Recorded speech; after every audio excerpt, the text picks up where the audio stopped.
वट सावित्री अमावस्या के दिन सुहागिन महिलाएं अपने पति की लंबी उम्र और अखंड सुहाग के लिए पार्वती माता और सावित्री का पूजन करती है। इस दिन वटवृक्ष यानी बरगद के पेड़ का पूजन किया जाता है। अगर आपके घर के आसपास कोई बड़ का पेड़ है तो आप बड़ के पेड़ का पूजन इस दिन ज़रूर करें।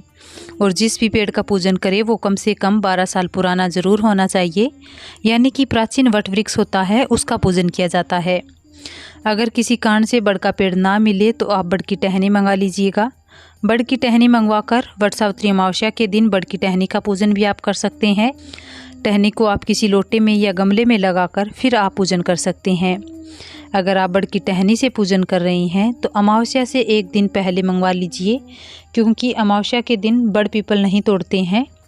एक दिन पहले ही टहनी मंगवाकर आप फिर अमावस्या का पूजन कर लीजिएगा।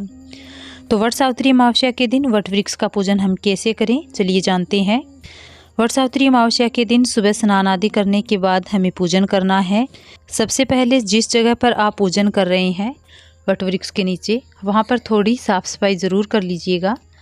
उसके बाद बड़ के पत्तों से गहने बनाकर हमें पहनने हैं।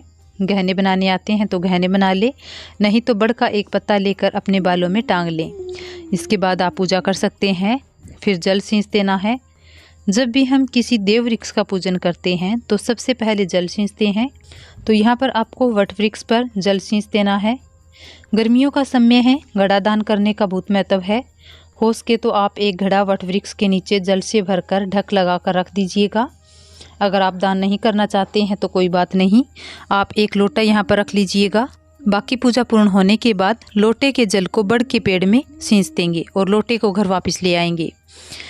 उसके बाद घड़े पर मौली बांध देंगे। थोड़े से जल के छींटे लगाकर भूमि का शुद्धिकरण कर लेंगे। अब हमें गणेश जी और माता पार्वती बनाने हैं मिट्टी की डली लेकर। आप इनको गणेश जी और माता पार्वती के रूप में पूज सकते हैं। सत्यवान और सावित्री माता का पूजन हम बड़ के पेड़ में ही कर लेंगे, उनकी प्रतिमा बनाने की ज़रूरत नहीं होती। यहाँ पर हमने गणेश जी और माता पार्वती के स्वरूप ले लिए हैं। थोड़ी सी हल्दी रखेंगे और हल्दी के ऊपर हम गणेश जी और माता पार्वती को विराजमान कर लेंगे। आप चाहें तो सुपारी से भी गणेश जी और माता पार्वती बना सकते हैं या मिट्टी से बना सकते हैं। फिर हल्दी से स्वास्तिक बना लेना है। स्वास्तिक बहुत शुभ चिन्ह होता है, तो स्वास्तिक ज़रूर बना लीजिएगा। इस बार जो वट सावित्री अमावस्या है ये सोमती अमावस्या के दिन पड़ रही है, तो जो दीपक आप जलाएंगे उसमें आप रुई नहीं लीजिएगा, आप इसमें कच्चे सूत की बाती बनाकर डालिए।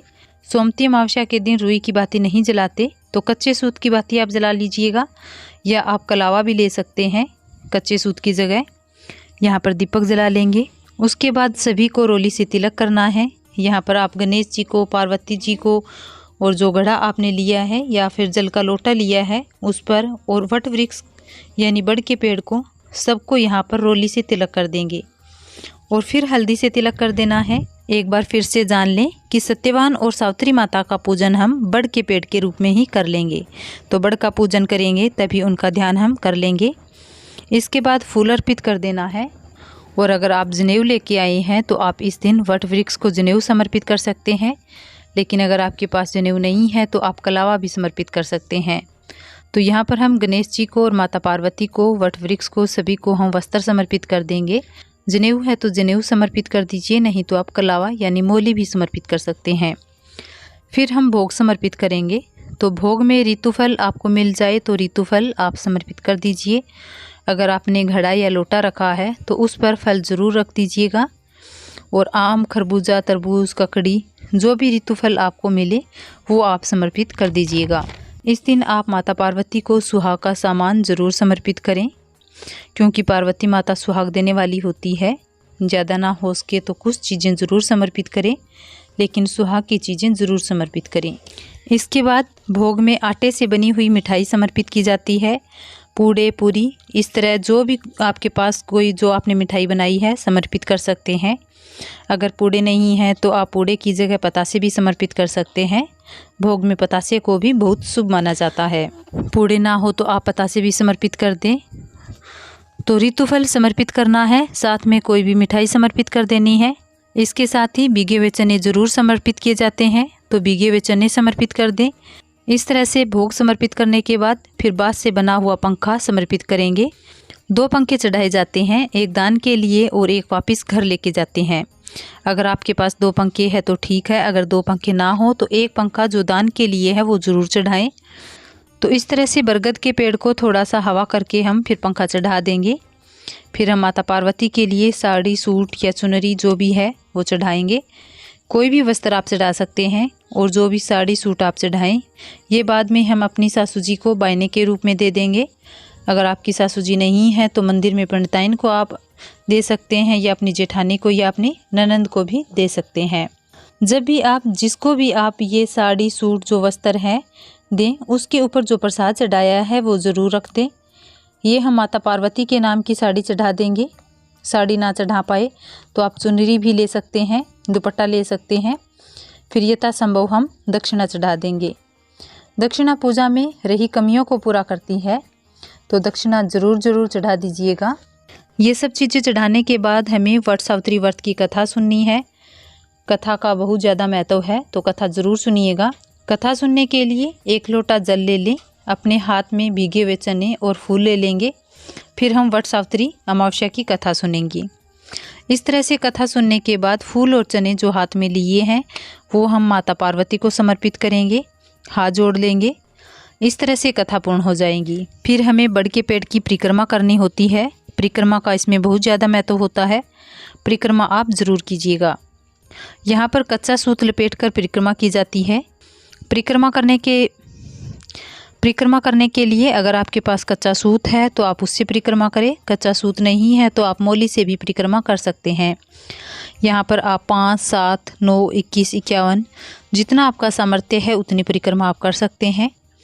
अगर 108 परिक्रमा कर सकते हैं तो यह बहुत ही श्रेष्ठ होता है। अगर 108 आप ना कर पाएँ तो आप 7 परिक्रमा ज़रूर करें।